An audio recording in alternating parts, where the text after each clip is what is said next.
자, 예수님이 왜 다시 오시는가? 첫 번째는 14절에 같이 읽습니다. 시작. 우리가 예수께서 죽으셨다가 다시 살아나심을 믿을진대 이와 같이 예수 안에서 자는 자들도 하나님이 그와 함께 데리고 오시리라. 아멘.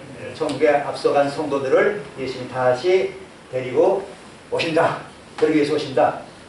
두 번째 오시는 목적은 16절에 기록되어 있죠. 데살로니가전서 4장 16절 시작. 주께서 호령과 천사장의 소리와 하나님의 나팔 소리로 친히 하늘로부터 강림하시니 그리스도 안에서 죽은 자들이 먼저 일어나고. 왜 오셔요 예수님이? 죽은 자를 뭐하기 위해서? 부활시키기 위해서. 아니 죽은 자가 다시 살아나는 것이 가능해요? 불가능해요? 인간적으로 과학적으로 불가능하죠. 그러나 하나님께는 불가능이 있다 없다? 하나님은 불가능이 없다. 믿으시면 아멘. 그렇습니다. 아브라함이 믿은 하나님은 죽은 자를 살리시며 없는 것을 있는 것으로 부르시는 이시니라. 무에서 유를 창조하시는 분이라고 우리 믿음의 조상 아브라함이 이렇게 하나님을 믿었다고 기록하고 있습니다. 죽은 자를 부활시키려고 다시 오신다. 세 번째 목적은 오늘 데살로니가전서 4장 17절에 기록되어 있는데 같이 한번 읽어봅니다. 시작. 그 후에 우리 살아남은 자들도 그들과 함께 구름 속으로 끌어올려 공중에서 주를 영접하게 하시니 그리하여 우리가 항상 주와 함께 있으리라. 예수님이 오시는 세 번째 목적은 뭐라 오신다? 휴거시켜요. 누구를 휴거시키죠? 아무나 다 휴거시키나? 아니죠. 아주 극소수만 휴거시킨다 그랬어요. 정말 깨어서 기도하고 성령 충만하고 이웃에게 사랑을 실천하고 그런 사람, 아주 신실하고 충성되고 지혜롭고 기름 등불 준비한 사람, 기름과 등불을 같이 쓴다. 말씀과 성령이 충만한 사람, 충성된 사람, 지혜로운 사람, 주님을 사랑하는데, 예수님을 사랑하는데 얼만큼 사랑하는 사람일까요? 얼만큼 사랑해야 된다 그러죠? 마음을 다하고 목숨을 다하고 또 뜻을 다하고 힘을 다해서 사랑하는 그런 사람들입니다. 그런 사람 휴거시킨단 말이죠. 그렇지 않은 사람들은 이제 특별한 보호를 받는 사람, 7년 환란 동안 보호를 받아서 이 7년 환란을 통과하는 사람이 있고, 어떤 사람들은 이제 순교해야 되는 경우에 이런 사람도 있다고 어떤 분이 예언을 했는데, 예언은 이루어져야 합니다. 확실합니다. 가능성이 있기 때문에 미리 말씀드립니다. 준비하시라고 준비하셨죠. 저는 크리스찬 전 세계 지금 천주교, 개신교 다 합하면 한 30억 가량 되는, 전 세계 인구가 지금 한 80억이 넘는 걸 보이는데, 그 중에 크리스찬들이 약 30억 정도, 25개에서 한 30 정도 된다 그러는데, 카톨릭, 개신교 다 포함해서 그런 거예요.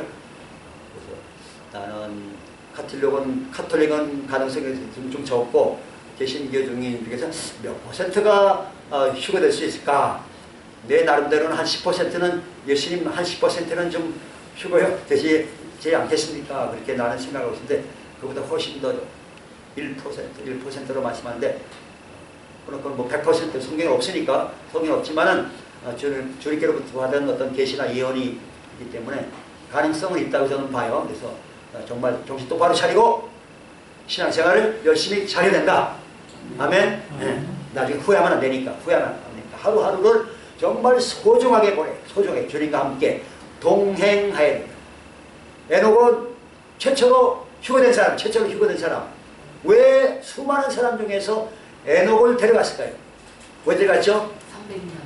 300년을. 네. 에녹은 어떻게 살았어요? 300년 동안 하나님과 동행하면서 예수님과 손붙잡고 같이 다녔죠. 또 에녹은 어떤 증거를 받았어요? 어떤 증거를 받았다고 기록되어 있죠? 하나님을 어떻게 하는 자? 하나님을 기쁘시게 하는 자. 어때요? 여러분은 하나님을 기쁘시게 하는 삶을 지금까지 살아왔습니까? 답이 없네.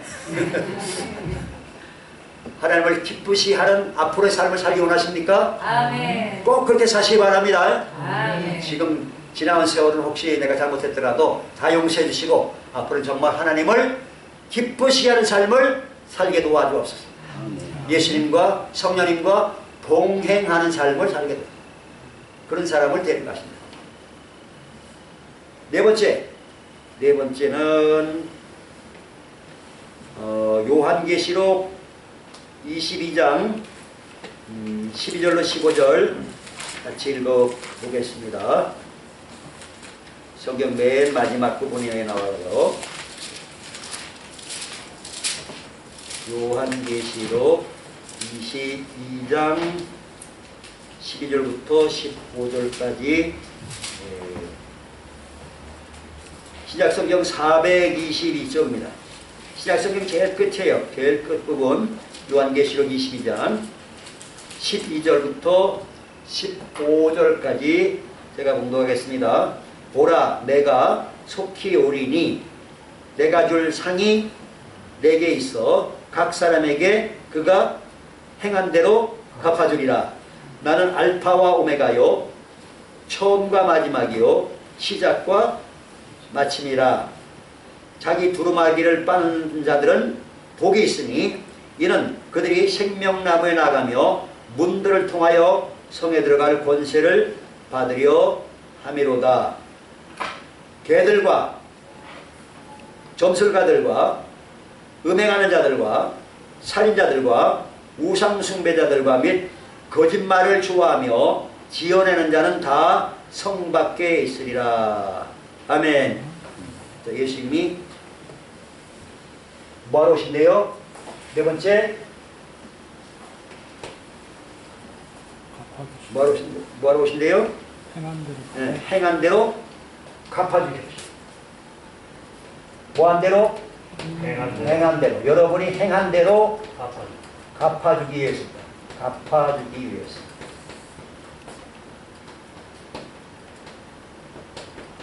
그래서 여러분은 뭘 받죠? 상을 받을 것이죠. 그죠? 엄청난 상을 받죠. 이 세상 어떤 상과 비교할 수 없는 기가 막힌 영광스러운 영원한 상을 받습니다. 상을 받습니다. 다 상을 받습니다. 그런데 끝끝내 고집부리고 예수님 안 믿고 하나님 안 섬기고 그러면 그 사람들은 어떻게 되죠? 그 사람들은 영원한 형벌, 영원한 형벌을 받습니다. 영원한 형벌. 여러분 가족 중에 아무도 영원한 형벌 받지 말고 다 상 받기를 예수님으로 축복합니다. 다 회개하고 한 사람도 빠짐없이 다 회개하고 구원받고 성령 받고 하나님 잘 섬겨서 상을 받아야 돼요. 이 요한계시록 22장에 보면 예수님이 자기를 뭐라 하셨냐면 나는 알파와 오메가. 예수님은 누구라고요? 알파와 오메가. 헬라어 성경 신약성경 헬라어 원어의 그 알파벳이 헬라어의 첫 그 알파벳이 알파야. 알파. 영어 A하고 똑같죠. 영어 A하고 알파하고 똑같아요. 대문자가 또. 그리고 이제 소문자도 이렇게 했는데 A하고 비슷하고 알파. 이거는 오메가. 예수님이 나는 알파와 오메가다. 그리고 또 뭐라 그랬어요? 네. 처음과 나중. 네. 처음과 마지막. 처음과 마지막.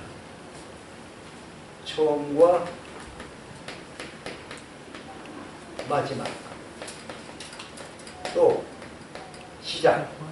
시작과 마침. 시작과 마침.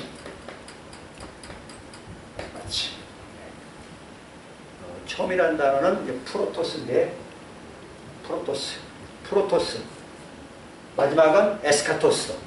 그 다음에 시작은 아르케. 영어로는 the beginning. 마침은 텔로스. 그러니까 예수님은 처음이시라는 거, 창조주고 심판주 그런 의미도 있고요. 또 예수님은 나와 관련해서 나를 만드신 분인데 하나님이 우리를 만들 때 누구 형상대로 만드시죠? 하나님의 형상대로 사람을 만들잖아요. 하나님의 형상대로. 그죠? 하나님의 형상대로 만드셨는데 하나님의 형상은 누구냐면 바로 예수님이시단 말이에요. 예수님을 본따서 사람을 만든 거예요. 예수님은 이 땅에 언제 오셨죠?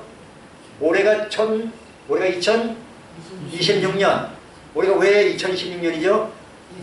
네. 예수님 탄생을 기준으로 해서 내가 그렇게 어떤 분한테 질문해 봤더니 모르더라고요. 왜 올해가 2016년이나 했더니 모른대. 깜깜 몰라요. 도통 몰라요. 김현수 형제. 왜 2026년일까? BC. 안 배웠죠? 까먹었죠? 예수님 탄생. 예수님 탄생을 기점으로 해서 그 전은 BC라고 BC. BC 200년, 500년, 1000년. BC. BC는 뭐예요? 영어로 하면 before Christ. before Christ. 그리스도 탄생 이전. 예수님 탄생 이전 몇 년? 예를 들면 다윗 왕은 예수님 탄생 한 1000년 전 사람이고, 이사야 선지자는 한 700년 전 사람이고, 모세는 한 1450년경 사람, BC 1450, 그 정도 사람이고, 그 다음에 아브라함은 한 1800년대, BC 1800년 전 사람, 하여튼 그 정도 되고요. 그 다음에 예수님 탄생 이후를 올해 26년인데, 그래서 탄생 이후는 AD라고 해요. AD. 요거는 영어로 before Christ, 이거는 라틴어로 안노 도미나이, 안노 도미니. 이건 무슨 뜻이에요? 주님 후, 예수님 탄생 이후. 예수님 탄생 이후 현재 2026년인데, 이건 좀 역사상 뭐가 좀 잘못 실수가 있어가지고 약간 좀 특히 한 4년 정도 차이가 나긴 한다고 하는데, 하여튼 이렇게 연도를 정한 것은 예수님의 탄생이 기준점이었다 하는 것을 우리가 기본적으로 알고 계시고, 그래서 우리는 예수님은 나의 출발점이고 내 인생의 출발점이고 내 인생의 목표가 돼야 돼. 내 인생의 출발. 예수님 왜? 날 만드신 분이니까. 날 만드신 분. 여러분을 만드신 분이 바로 예수님이란 말이에요. 아멘? 예수님 본따서 하나님께서 우리를 사람 만드셨기 때문에, 그래서 우리는 예수님으로 말미암아 살아가야 되고, 예수님으로 말미암아 살아가고, 또 예수님 안에서 살아. 예수님 안에서, 또 마지막으로 예수님을 위해서, 예수님을 위해서 이렇게 살아야 성공적인 삶을 살고 행복한 삶을 살 수 있고 하늘나라에 가서 주님 앞에 칭찬받을 수가 있습니다. 예수님으로 말미암지 않고 예수님 안에서 안 살고 예수님을 위해 살지 않으면 나중에 다 후회합니다. 세속적인 부귀영화, 명예, 권력, 돈, 쾌락, 오락 이런 것을 위해 살면 나중에는 다 예수님 다 오실 때 심판할 때 엄청난 후회와 또 고통과 땀을 치고 후회하는 그런 날이 옵니다. 그러나 우리가 예수님으로 말미암아 우리가 거듭나고 새 생명을 얻고 예수님 안에 살고 예수님을 위해서, 예수님 위해 선다는 것은 예수님을 닮아가는 것이고, 예수님의 아름다운 성품과 그 다음에 예수님의 그 사역에 내가 참여하는 이런 삶을 살아가는 것이 바로 예수님을 위해서 우리가 사는 것이다. 이렇게 살아야 나중에 후회하지 않습니다. 후회 없는 삶을 위해서, 우리는 예수님을 더 알고, 예수님이 나 같은 죄를 살리기 위해서 얼마만큼 예수님이 우리를 좋아하고 우리를 사랑했어요? 얼마만큼 사랑했죠? 네. 마음을 다해서 523 사랑해. 목숨을 다해서 김영신 형제를 사랑해. 목숨을 다해 사랑하시. 목숨 다해서. 나는 현승 형제를 사랑하지만 목숨 다해 사랑한다면 내가 장담을 못해요. 그러니까 예수님은 실제로 그렇게 사셨어. 목숨을 버리시다가 십자가에 나를 살리려고, 날 구원하려고, 저 여러분을 구원하려고 자기 목숨을 버렸단 말이에요. 이게 쉬운 일이 아니에요. 어떻게 하나님이 아니에요. 아무 죄도 험도 없는데 죄인데 우리 죄덩어리 인간은 죄덩어리잖아. 죄덩어리 우리 위해서 자기 목숨을 버리냔 말이죠. 있을 수 없는 사랑, 있을 수 없는 은혜를 우리가 입고 사는 거예요. 그래서 우리도 예수님을, 하나님을 사랑하는데 마음을 다하고 목숨을 다하고 뜻을 다하고 힘을 다해 그렇게 사랑해야 된다. 마지막 5번째, 예수님이 다시 오시는 목적 5번째,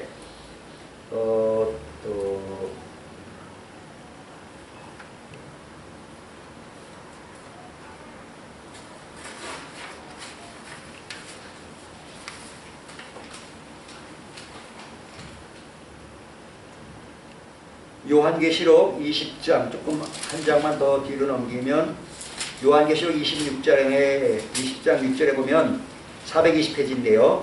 420페이지에 보면 이렇게 기록되어 있어요. 요한계시록 20장 6절 이 첫째 부활에 참여하는 자들은 복이 있고 거룩하도다.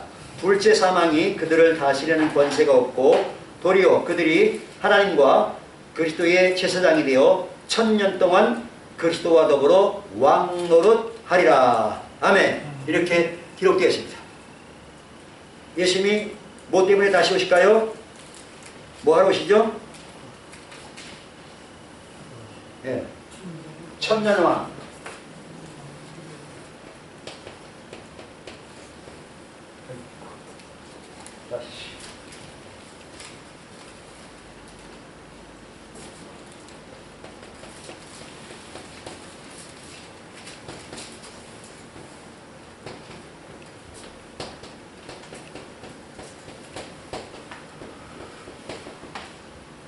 다섯 번째, 예수님이 다시 오시는 목적은 천년왕국을 통치하기 위해서 오십니다. 만왕의 왕으로서 통치하러 오신다. 그래서 우리도 그리스도와 더불어 그리스도의 제사장이 되고 1000년 동안 그리스도와 더불어 왕노릇 하게 될 것이다 라고 요한계시록 20장 6절에 예언이 되어 있습니다. 이렇게 그 다음에 그러면 예수님이 다시 오실 때 그 징조들이 있어요. 재림 전에 징조들이 있는데 어떤 징조들이 있을까요? 생각나는 대로, 배운 대로, 기억나는 대로 어떤 징조가 나타나죠? 네? 지진, 그렇죠.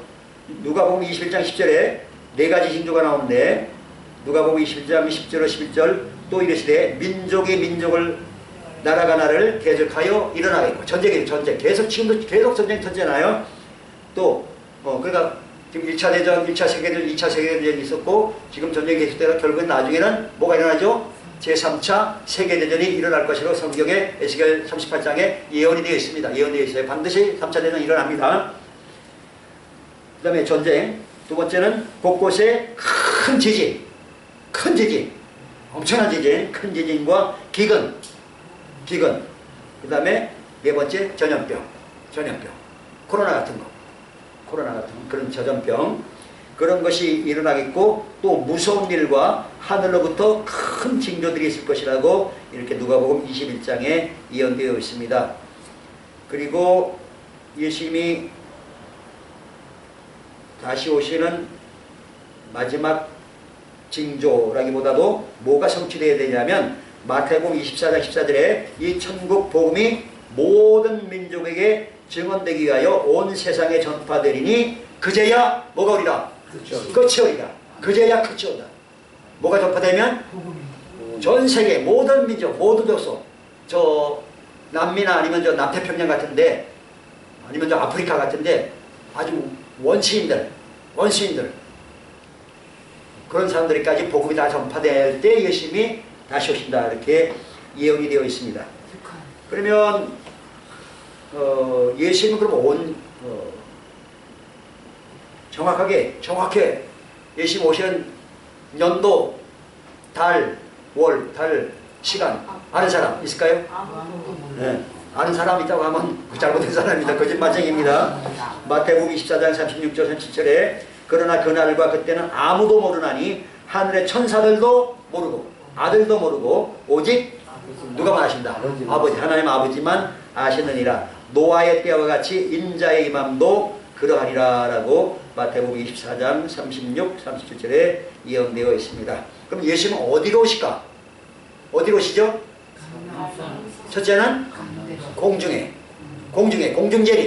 첫 번째는 공중재림이에요. 거기서 공중혼인잔치가 있고, 그 다음에 땅에는 어디로 오실까? 대한민국에 오실까? 미국에 오실까? 아니면 저 뉴질랜드로 오실까? 스위스로 오실까? 어디로 오실까? 이스라엘. 네?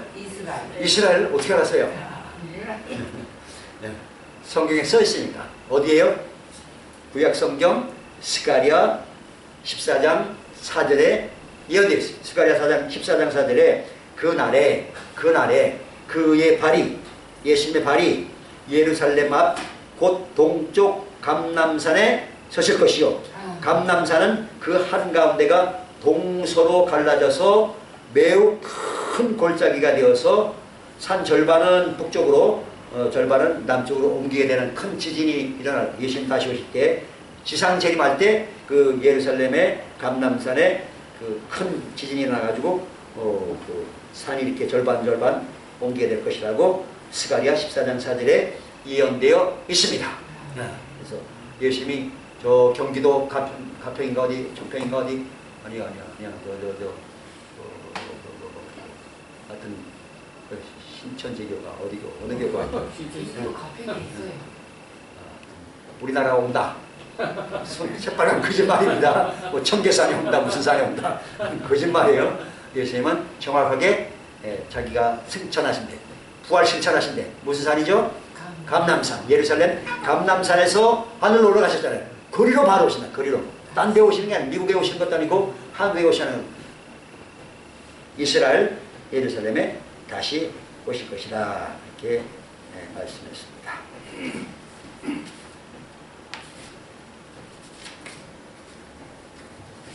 여기까지 말씀드리고 그러면 예수님께서 다시 오실 텐데 우리가 뭘 준비해야 될까? 제가 이 사랑의 교회 공동체 기도 제목이다. 휴거를 준비할 기도 신부로서 예수님의 영적인 신부로서 준비해야 될 기도 제목을 7가지 실어놨는데 약간 손을 좀 봐야 되겠지만 읽어드리면 이래요. 우리가 어떤 기도를 해야 되느냐.